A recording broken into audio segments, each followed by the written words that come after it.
Famously known as the Derby Poisoner, Lydia Sherman is a textbook example of the Black Widow. Lydia was one of the many women in the mid to late 19th century to use arsenic to murder their victims. She was also one of the first to become famous for her deeds. Sherman was born in Vermont in 1824 and raised by her uncle when she became orphaned at age 9.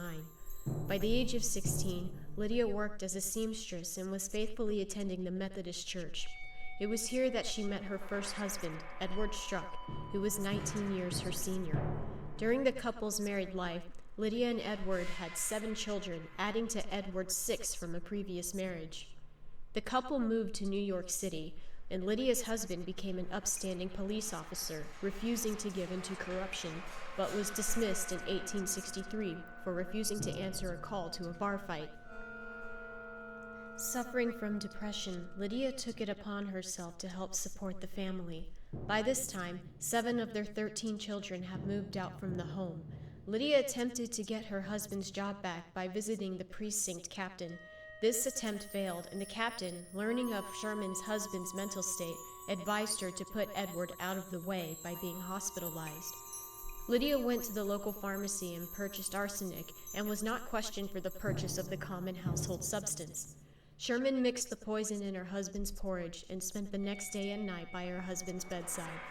Lydia later rationalized this act by calling it a mercy and that her husband would never be any good to me or himself again.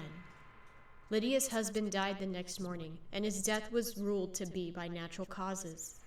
The newly widowed Sherman was now in her 40s and still had 5 children to support, the youngest being a 9-month-old baby. In just 5 weeks, Lydia concluded that her children could do nothing more for me or for themselves. She quickly murdered 3 of her youngest children, slowly poisoning them, but not ever arousing suspicion. Lydia was then only responsible for supporting her 3 remaining children, her oldest child sharing her namesake. Because of Sherman's bedside manner of her dying children, she was given the position of a full-time nurse, though she did not murder anyone in her care. While employed as a nurse, one of Lydia's remaining children became sick with an illness commonly associated with his job at the time. Lydia attempted to nurse her son back to health, but became discouraged after 1 week.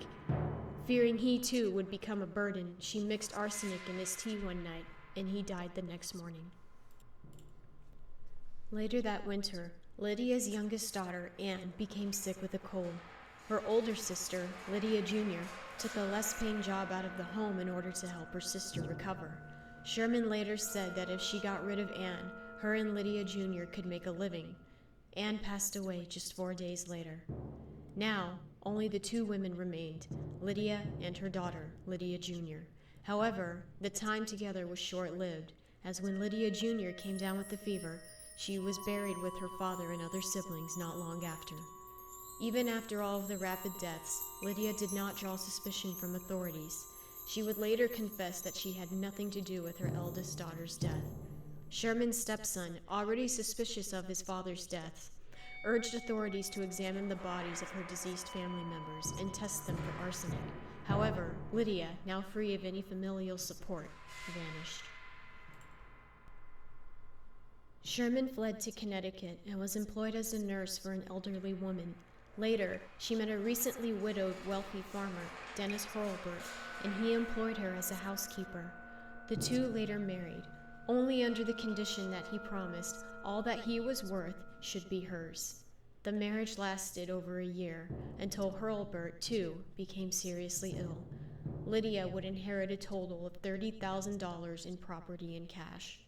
Within just 1 year, Sherman met another widower, Horatio N. Sherman, no relation, and his 4 children. While Horatio was in debt, Lydia paid it off, and the 2 were married in 1870. Lydia quickly murdered the youngest child, an infant, and Horatio's young teenage daughter within the next month.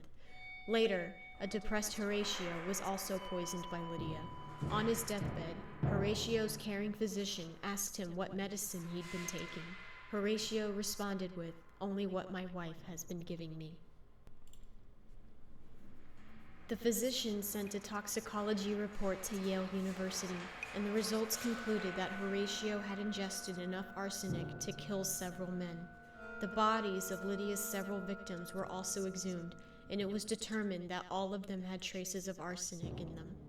Lydia Sherman was arrested in 1871. She was tried in Connecticut over an 8-day period in a highly publicized trial. During this time, Lydia also adopted other monikers such as the American Borgia and Queen Poisoner. Sherman was eventually convicted on circumstantial evidence and was sentenced to life in prison. She died while incarcerated in 1878 at the age of 54. Her final confirmed victim count is 10, but under suspicion of having murdered her eldest daughter, Lydia Jr., it may be 11.